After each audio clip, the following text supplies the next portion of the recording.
Ever notice how when someone does something, maybe something annoying, your first thought is about them? Yeah, like that driver who cuts you off. Exactly. Instant jerk. Right. No hesitation. Uh-huh. But what if there's, more to it? That's what we're digging into today. The fundamental attribution error. FAE for short. Right.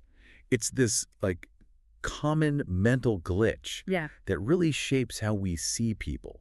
Understanding it is surprisingly helpful. Absolutely.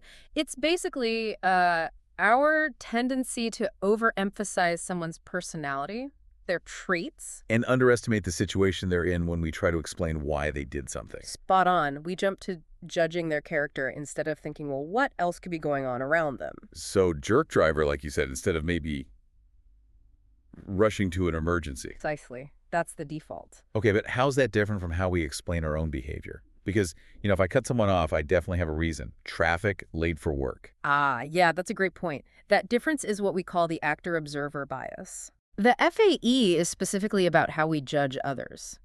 When it's us, the actor, we see all the external pressures, we know our situation. Right.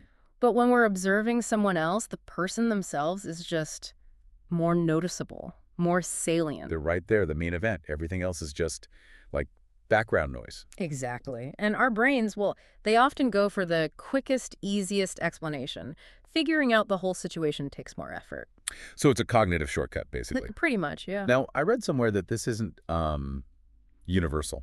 It varies across cultures. That's right. It does seem to vary.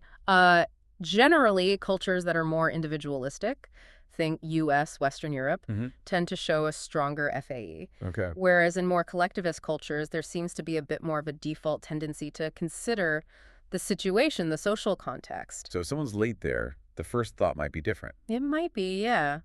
Perhaps thinking about family duties or other external factors before assuming the person is just, say, unreliable. Wow, okay. So this isn't just some abstract theory then. It has real-world effects. Oh, absolutely. Yeah. Huge impacts. Think about legal settings. A jury might focus too much on the defendant's perceived character.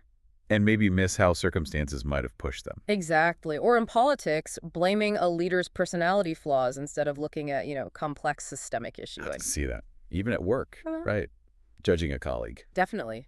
Labeling someone unmotivated without considering maybe their workload is impossible or they lack resources, it can lead to pretty unfair judgments. And that's got to cause problems, misunderstandings, Yeah. maybe even conflict. For sure. If you assume someone is late because they just don't care, you'll react very differently than if you pause and think, well, maybe there is terrible traffic or a family issue. That initial judgment really colors everything after. It really can escalate disagreements unnecessarily. Okay, so can we fight it? Can we, stop ourselves doing it so much? Well, awareness is the big first step. Just knowing the FAE exists. And then consciously trying to pause, consider the situation. Maybe try to put yourself in their shoes for a second. It can help foster more, let's say, balanced judgments. It takes practice, I guess. It does. Our sources mentioned a specific study, Jones and Harris, from way back in '67. Ah, yes, the Castro essay study. Classic demonstration. What did that show, basically?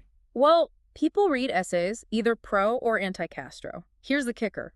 They were told the writers had been assigned which side to take. Okay, so they didn't choose their stance. Right. But even knowing that, people still tended to assume the essay reflected the writer's genuine personal opinion. Wow.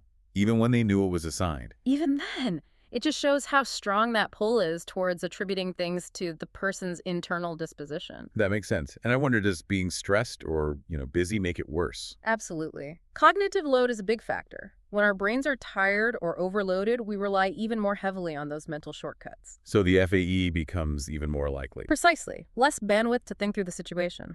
So, thinking about leadership, if you're managing a team, knowing this must be pretty crucial. Oh, definitely. For leaders, being aware of FAE helps in evaluating people more fairly. How so? Well, if someone on your team is struggling, instead of jumping to they're not capable or they're lazy, you'd be more likely to actually investigate.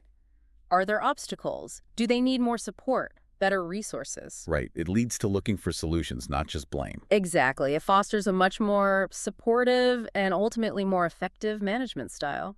Okay, so wrapping this up.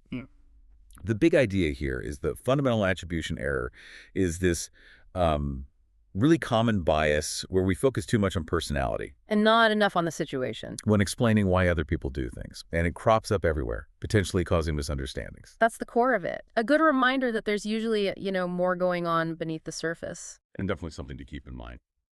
So here's a little something for you to ponder today. Thinking about this F&E, what's one assumption you might have made about someone's actions recently? Take a moment later and just consider, was there a situation you might have missed? Thanks for this deep dive.